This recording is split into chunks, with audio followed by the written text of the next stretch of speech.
MDMA വിൽപ്പനക്കാരനായ നൈജീരിയക്കാരൻ ആഗ്ബേഡോ സോളമനെ സാഹസികമായി പിടികൂടി Kerala police. രാസലഹരി കേസുകളിൽ ഡൽഹി കേന്ദ്രീകരിച്ചും അന്വേഷണം നടക്കുമെന്ന് Kollam city police commissioner Kiran Narayanan അറിയിച്ചു. പ്രതികരണം ആദ്യം. ലാസ്റ്റ് മന്ത് ഇരവൈപുരം സ്റ്റേഷനിൽ നമ്മൾ 90 ഗ്രാം MDMA ആയിട്ട് ഡൽഹിയിൽ നിന്ന് വന്ന ഒരു പ്രതിനെ അറസ്റ്റ് ചെയ്തിട്ടുണ്ടായിരുന്നു.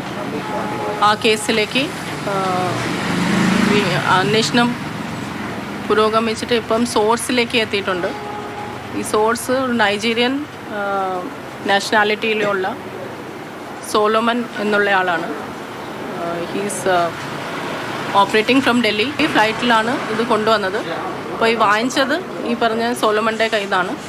ഇത് ഓപ്പറേറ്റ് ചെയ്യുന്നത് നൈജീരിയയിൽ ഇരുന്നിട്ട് ഉള്ള ഒരു ഡ്രഗ് ലോഡാണ്. അവിടെ നിന്ന് ഇത് ഓപ്പറേറ്റ് ചെയ്യുന്നത്. രാഹുൽ ജി നാഥ് ചേരുന്നുണ്ട്.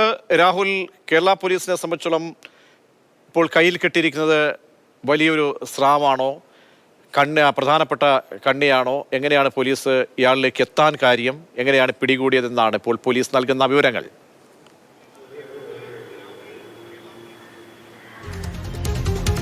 പ്രതീക്ഷ അങ്ങനെ തന്നെയാണ്. അതായത് ഏറ്റവും പ്രധാനപ്പെട്ട ഒരു കണ്ണിയെ തന്നെയാണ് കേരള പോലീസ് അറസ്റ്റ് ചെയ്തിരിക്കുന്നത്.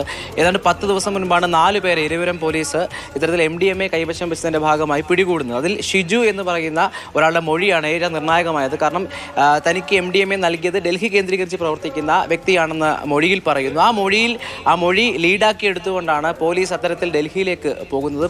കേരള പോലീസിൻ്റെ മാത്രം ദൗത്യമാണ് ഇതെന്നുള്ളതാണ് ഏറ്റവും ശ്രദ്ധേയം. അത്തരത്തിൽ ഡൽഹിയിലേക്ക് പോകുമ്പോൾ സാഹസികമായാണ് പോലീസ് ഈ പ്രതിയെ പിടികൂടുന്നത്. കാരണം പ്രതി നാട്ടുകാരെ വിളിച്ചു കൂട്ടുന്നു, ഇത് പോലീസ് അല്ല, തന്നെ തട്ടിക്കൊണ്ടുപോകാനുള്ള ശ്രമമായിരുന്നു എന്ന് തുടങ്ങി അത്തരത്തിലുള്ള വാദങ്ങൾ ഉയർത്തുന്നു. അങ്ങനെ സാഹസികമായി പോലീസ് പിടികൂടിയ ശേഷം ഇപ്പോൾ ചോദ്യം ചെയ്യൽ തുടരുകയാണ്. എന്തായാലും സോളമൻ എന്നാണ്, നൈജീരിയ സ്വദേശിയാണ്, നൈജീരിയക്കാരനാണ്, സോളമൻ എന്നാണ് പേര്. എന്തായാലും ഇത് വലിയ അന്വേഷണത്തിലേക്ക് പോകുമെന്നുള്ളത് തന്നെയാണ് ഏറ്റവും പ്രധാനപ്പെട്ട കാര്യം. കാരണം MDMA രാസലഹരിയുമായി ബന്ധപ്പെട്ടുള്ള അന്വേഷണം ബാംഗ്ലൂർ കേന്ദ്രീകരിച്ചാണ് ഇതുവരെ നടന്നതെങ്കിൽ ഡൽഹിയിലേക്കും ഇതുമായി ബന്ധപ്പെട്ട മൊത്ത വിൽപ്പനക്കാർ കണ്ണികൾ ഉണ്ട് എന്നുള്ള പ്രധാനപ്പെട്ട വിവരമാണ് കമ്മീഷൻ ഉൾപ്പെടെയുള്ളവർ പുറത്തുവിട്ടത്. എന്തായാലും അന്വേഷണത്തിന്, ലഹരിക്കെതിരെയുള്ള അന്വേഷണത്തിന് ഏറ്റവും പ്രധാനപ്പെട്ട ഒരു നേട്ടമായി സാഹസികപരമായി പ്രതിയെ പിടികൂടുന്നു. അതിനൊപ്പം വലിയ നേട്ടമായി പോലീസ് കാണുന്നു. പ്രധാനപ്പെട്ട കേസുകളിലൊക്കെ നമുക്ക് കിട്ടാതെ പോകുന്നത് ഈ പ്രധാനപ്പെട്ട അതിന്റെ സോഴ്സുകളാണ്. അപ്പോൾ ഇവരെ കേന്ദ്രീകരിച്ച് ഡൽഹിയിലിരുന്ന് കാര്യങ്ങൾ നിയന്ത്രിക്കുന്നു. അപ്പോൾ ചെറിയ കണ്ണികൾ ഇവിടെ വ്യാപിക്കുന്നു. അപ്പോൾ ഇയാളെ ചോദ്യം ചെയ്യുമ്പോൾ പ്രധാനപ്പെട്ട ഒരുപാട് പേരിലേക്ക് വീഴ്ത്താനുള്ള, അവരെയൊക്കെ തന്നെ കൂട്ടിലടയ്ക്കാൻ കഴിയുന്ന തരത്തിലുള്ള ഒരു വ്യക്തിയാണ് അദ്ദേഹം എന്നാണോ ഈ ആഗ്ബേഡോയെ കുറിച്ച് പറയുന്നത് പോലീസ്? അന്താരാഷ്ട്ര ബന്ധം ഉൾപ്പെടെയുള്ള കാര്യങ്ങളിലെ പരിശോധനകൾ അങ്ങനെ എന്തെങ്കിലും സൂചനകൾ ലഭ്യമാകുന്നുണ്ടോ?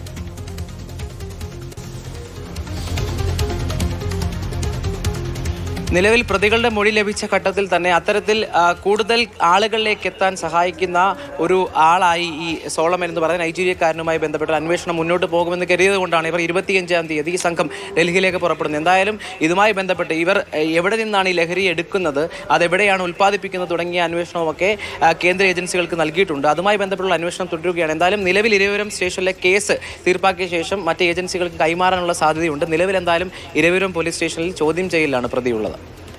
ശരി, രാഹുൽ ജി നാഥാണ് കൊല്ലത്ത് നിന്ന് വിവരം നൽകിയത്. അങ്ങനെ ആഗ്ബേഡോ സോളമൻ എന്ന നൈജീരിയക്കാരനെയാണ് ഇപ്പോൾ ലഹരിയുമായി ബന്ധപ്പെട്ട് കൊല്ലം സിറ്റി പോലീസ് അറസ്റ്റ് ചെയ്തിരിക്കുന്നത്.